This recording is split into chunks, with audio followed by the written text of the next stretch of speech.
Kids learning. Papa की पैरी. सर्दी बहुत बढ़ गई है। पापा की परी आज आपको अकेले में कहानी सुनाएगी। तो क्या आप सच्ची कहानी सुनने के लिए तैयार हैं? ऐसे भी कुछ लोग बाकी हैं जहां में। पाकिस्तान बनने से कुछ अरसा पहले का जिक्र है कि हिंदुस्तान के एक शहर कपूरथला में दीन के एक बहुत बड़े आलिम मौलाना महमूद अली शाह रहते थे। वो रंधेर कॉलेज कपूरथला में अरबी के प्रोफेसर थे। वो निहायत नेक और सच्चे मुसलमान थे। उन्होंने ऊंचे दर्जे की कई दीनी किताबें लिखी जो मुसलमानों में बहुत मकबूल हुई। उनमें से कुछ किताबों के नाम ये हैं: दीनो दौलत, दीनो दानिश, सुन्नत व बिदअत और तर्जमा कसीदा बुर्दा शरीफ। मौलाना हर माह अपनी तनख्वाह से कुछ रकम बचाकर अलग रख लेते थे। उनका इरादा था कि जब इतनी रकम जमा हो जाए जिससे कर्ज लिए बगैर एक मकान बनाया जा सके तो वो अपना मकान बनवा लेंगे। आखिर चंद सालों के बाद वो दिन आ गया जब मौलाना अपना इरादा पूरा कर सके। उन्होंने अल्लाह ताला का शुक्र अदा किया और कपूरथला में एक साफ सुथरा अच्छा सा मकान बनवा लिया। उनके मिलने वाले एक शख्स को ये मकान इतना पसंद आया कि उसने मौलाना से ये मकान किराए पर लेने की ख्वाहिश जाहिर की। मौलाना इस पर राजी न हुए, लेकिन उस शख्स ने इतना इसरार किया और इतनी मिन्नत समाजत की कि मौलाना मानने के लिए रजामंद हो गए और उन्होंने उसे वो मकान किराए पर दे दिया। किरायादार भी अपने वादे के मुताबिक हर माह का किराया पाबंदी से अदा कर देता था। इसी तरह कई साल गुजर गए। एक दिन जब किराएदार मामूल के मुताबिक किराया अदा करने आया तो मौलाना ने फरमाया, आपने आज तक जिस कदर रकम किराए के तौर पर अदा की है मैंने वो सब अपने पास जमा कर रखी है। ना उसे बैंक में जमा कराया और ना उसमें से कभी एक पैसा तक खर्च किया। अब ये सारी रकम इस रकम के बराबर हो गई है जो मैंने मकान बनवाने पर खर्च की थी।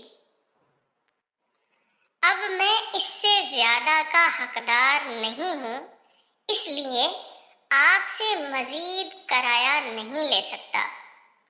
अब दो सूरतें हैं, आप जो पसंद करें वही इख्तियार की जाएगी।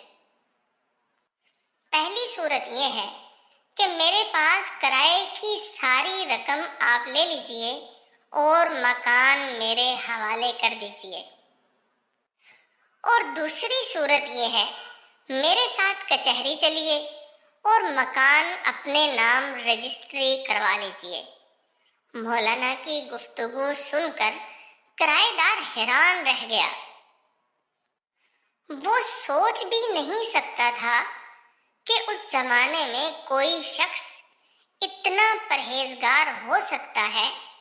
लेकिन जब मौलाना ने किराए की जमा की हुई सारी रकम मकान के कागजात समेत उसके सामने रख दी तो उसको यकीन आ गया कि ऐसे नेक कुछ लोग अभी भी बाकी हैं जहां में।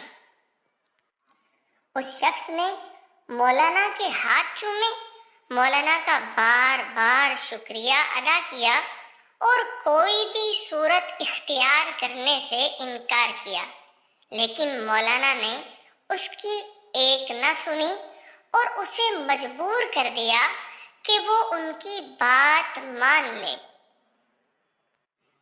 मशहूर आलिम और अदीब मौलाना जाफिर शाह नदवी मरहूम रहमतुल्लाह अलैह ने अपने एक मजमून में ये वाक़या बयान किया है और आखिर में लिखा है कि मौलाना महमूद अली शाह से मेरे खासे मरासिम थे और मैं उनके यहाँ और वो मेरे यहाँ आया जाया करते थे। इस वाक़े को सुनने के बाद मेरे दिल में उनकी वक़्त बहुत बढ़ गई थी। जब वो मेरे पीछे जुमा या कोई और नमाज अदा करते तो मेरे लिए ये फैसला मुश्किल हो जाता कि मैं उनका इमाम बनकर मज़ीद गुनाहों का बोझ अपने सर ले रहा हूँ या उनकी बरकत से मेरे गुनाहों का कफारा अदा हो रहा है। तो प्यारे बच्चों, सर्दी के इस मौसम में लिहाफ ओढ़े आपको ये कहानी कैसी लगी? अगर अच्छी लगी है तो फिर हमारे हमसफर बन जाइए। हम आपको आए रोज नई और बेहतरीन कहानियां सुनाएंगे जो आपकी जिंदगी को खुशियों से भर देंगी। तो जल्दी कीजिए, हमारे चैनल को सब्सक्राइब कर दीजिए और हमारी वीडियोस को शेयर कीजिए ताकि दूसरे लोग भी लिहाफों में बैठे जल्दी जल्दी हमारी कहानी सुने और अपने दिल के अंदर ईमान की हरारत को महसूस करें। चलिए अब मुझे भी दीजिए इजाजत, मैं भी चलती हूँ। अल्लाह हाफिज। अरे जल्दी से बात सुनिए, पापा की परी आपके लिए फिर एक नई कहानी लेके आएगी इंशाअल्लाह। Kids Learning. Papa Key Perry.